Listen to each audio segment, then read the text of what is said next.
E aí galera, beleza? Canal Projetar Edificar. Hoje trazendo um assunto muito interessante aí a título tanto de informação, conhecimento e curiosidade para as pessoas ligadas à construção civil. Hoje nosso tema é: o que aconteceria se nós dimensionássemos um elemento estrutural, no caso de hoje uma viga, sem utilizar os critérios ou os conceitos da NBR 618? Então, nada melhor que para isso a gente ir conversando e fazer um exemplo prático aqui de dimensionamento sem utilizar a NBR 618. Bora lá? Para isso, eu trouxe então uma viga aqui, uma viga hipotética, tá? Uma viga então biapoiada de 4 metros com um carregamento distribuído aqui de 12 kN metro. São todas informações assim genéricas, mas são informações que condizem com a realidade, então facilmente a gente consegue encontrar esse tipo de carregamento, né? Uma viga também condizente com este vão, então vai ser uma viga de 40 por 15, tá? E esse 36 eu já vou explicar para vocês. Então, como que a gente dimensiona um elemento estrutural? De acordo com a sua resistência. Como a gente sabe, o concreto armado é uma junção de dois elementos, né, de dois materiais, o concreto e o aço, em que cada um trabalha numa frente. O concreto trabalha com pressão e o aço a tração. O dimensionamento deste aço, então, de acordo com a NBR 618, segue uma série de etapas, né, e critérios para fazer esse dimensionamento. Entretanto, a NBR 1118 tem a mesma origem, né? Os seus conceitos iniciais ou os seus pressupostos partem da mesma origem da resistência dos materiais. E é justamente usando conceitos de resistência dos materiais que a gente vai dimensionar essa viga. Então, começando.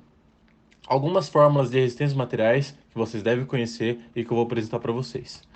Desculpa pela letra aqui, tá? Tô fazendo pelo mouse, mas espero que vocês entendam. Então, primeiro conceito. Tensão, o sigma aqui, tá, pessoal? É igual a força sobre área. E até aqui nenhuma novidade, né, pessoal?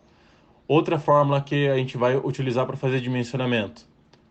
Momento. Qual que é a fórmula do momento? Momento é igual ao quê?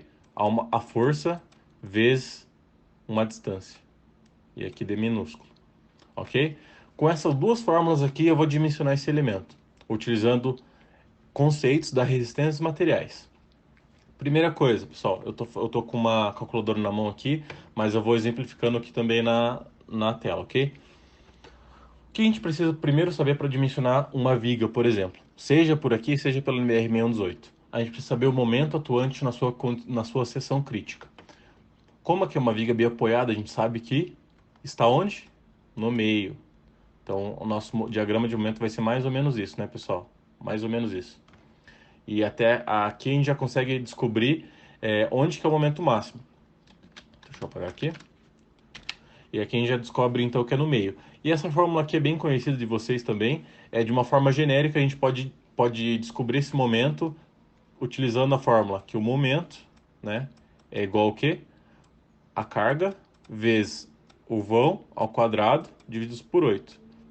Ok? Então eu vou fazer aqui, então seria o quê? 12 vezes 16, né? 4 ao quadrado divididos por 8.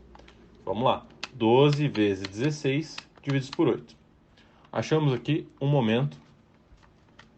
4 vezes 4 vezes 12 divididos por 8. Um momento aqui de 24 kilonewtons, tá? Vezes metro. Lembrando que kilonewton, então, cada kilonewton equivale a 100 kg-força. Então a gente descobriu o momento crítico na nossa viga, que é este 24. O que a gente precisa saber? A quantidade de aço necessária para que seja combatido este momento fletor, certo? Ok. Então a gente precisa saber esta área. E onde tem a área em uma das fórmulas, justamente, a gente tem essa área aqui, ó.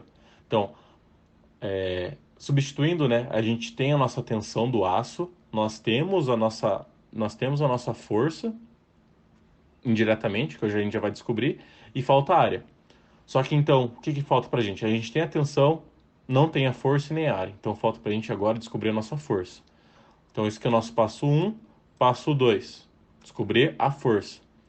A força, nessa outra fórmula, a gente consegue descobrir, porque nós temos momento, que é 24, nós temos o D então seria o braço de alavanca, né, do nosso aço, no exemplo, e aqui eu já deixei exemplificado, então que seria a distância entre a superfície comprimida até o eixo das armaduras, né, considerando aqui uma camada, por exemplo.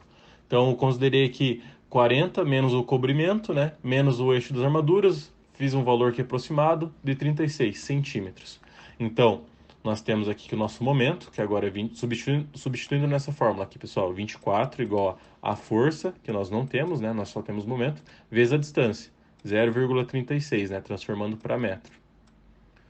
Então, com isso, a gente consegue achar uma força de, vou fazer aqui na calculadora, mas na verdade é só jogar esse 0,36 dividindo. Eu achei que encontrei uma força aqui de aproximadamente 67 kN, ok? Agora nós temos força, nós temos a tensão do aço, falta a nossa área, que seria a resposta do nosso exercício, certo, pessoal? Então, bora. Tensão do nosso aço. Vamos considerar que é um CA50. Entretanto, vamos aqui colocar, então, nosso aço é um CA50, tá? Ó, um aço CA50, que na verdade o 50 dele seria uma resistência de 500 MPa, né? 500 MPa. Vou colocar aqui MPa só para não confundir as unidades, tá? Igual a força dividido por área. Nossa força a gente encontrou que é de 67 kN e a nossa área a gente não sabe, né? Então a gente joga a área para a esquerda e o 500 para a direita. Então vai ficar aqui. A área de aço, 67 kN aqui. E o para ficar compatível com o MPa a gente multiplica o 500 por 100. 1, 2, 3. Ok? Agora, essa área aqui vai dar em metros, né? Mas nós precisamos de uma área em centímetro, né? Justamente porque nossas barras são todas em centímetro ou milímetro. Então, para transformar para centímetro quadrado, a gente multiplica isso por 100 ao quadrado. Agora, fazendo essa conta aqui, divididos por 500, 1, 2, 3. Nós temos uma área de aço de 1,34 centímetros quadrados. Então, essa seria a nossa área de aço para para um dimensionamento utilizando só conceitos de resistência dos materiais sem utilizar um ponto aqui da nossa norma NBR 618, tá? 1,34 centímetros de aço. Vamos fazer uma conta aqui, quantas barras daria? Vamos fazer uma barra de 10 aqui, 1 quadrado. Ó, uma barra de 10 milímetros tem 0,78 centímetros quadrados. Ok? Então, para esse caso, duas barras de 10 já seria suficiente para esse dimensionamento. Acho que vocês entenderam até aqui. E agora, qual que seria a sacada mais genial?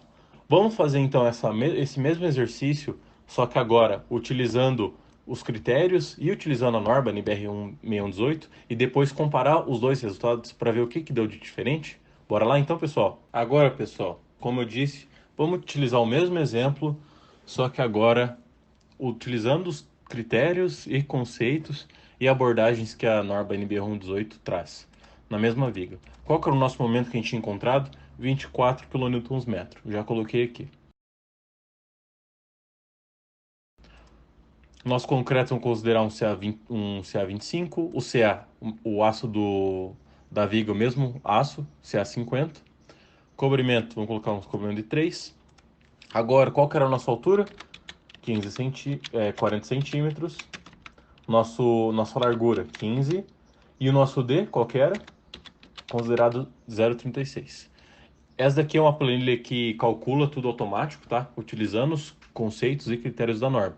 Eu também vou deixar o link delas aqui embaixo, caso vocês tenham interesse em conhecer, ok, pessoal?